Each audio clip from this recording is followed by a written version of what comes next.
and J&K. Remember, elections have happened earlier as well, all during the conflict. But why this election is different is, of course, for a lot of reasons like Article 370 abrogation, delimitation, union territory, issues on the ground. People want to elect their own neta. But importantly, the threat, the fear that used to be there earlier, the threat of gun, that appears to not be prevalent right now. I notice voters who are coming voluntarily. They want to elect their leader who will take their grievances and ensure that all of that is addressed. So let's begin then. It's about 1 p.m. It's witnessed a huge turnout early this morning. What are the numbers looking like? Jammu and Kashmir, 90 independents, 219 candidates, 23 lakh voters, many more options. Wow, the numbers are looking very, very good for Jammu and Kashmir. About 1 p.m., the numbers that are coming in, 27% of voter turnout in and across Jammu and Kashmir for the first phase. It's a three-phase election. First phase, 27%. We are told that Indral is the area which is witnessing highest turnout, 40%. 40%, it's just 1 p.m. The rest of the day is also left. Doda in Jammu region, which recently witnessed terror attacks as well after a calm of many years. That has witnessed 31% of voter turnout as of 11 a.m. Ramban, again in Jammu region, 32%. And this is going to be, remember, very important. We are talking about numbers which even in early morning were about 10%. And for the viewer to put it in context of why I'm saying that this is a good number, to say 27% in areas, in parts of specifically Kashmir Valley, there were places that even after a day of voting, it did not touch 27%. So I want to now bring in Kamaljeet Sandhu for the latest on that. Kamaljeet, you and I both have covered Jammu and Kashmir over the years. We've seen the changes that have happened. We've seen some dark days of the conflict as well.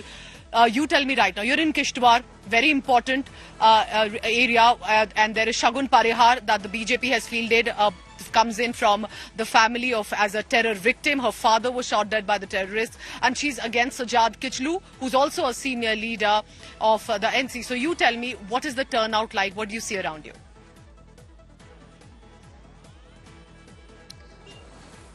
Well, it's over 20%, but in Bhagwan Mohalla, there has been a big controversy.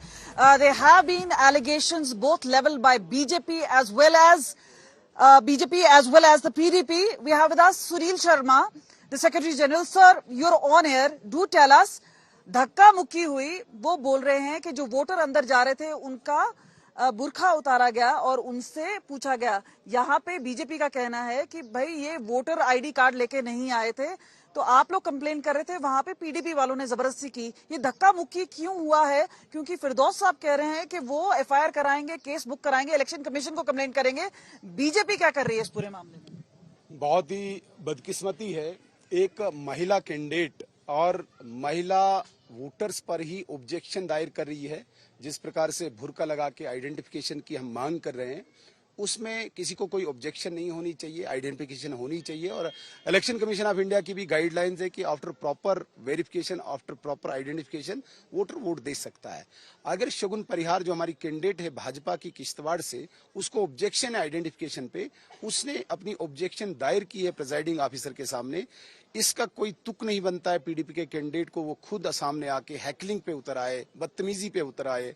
So let me cut it here. I want to say that you are alleging that heckling was done of Shagun Parihar, a victim of terror. Her father and her chacha, her uncle, they were killed by terrorists way back in 2018, and now she is a contestant for BJP. But here it is also an allegation of Firdaus Ahmed.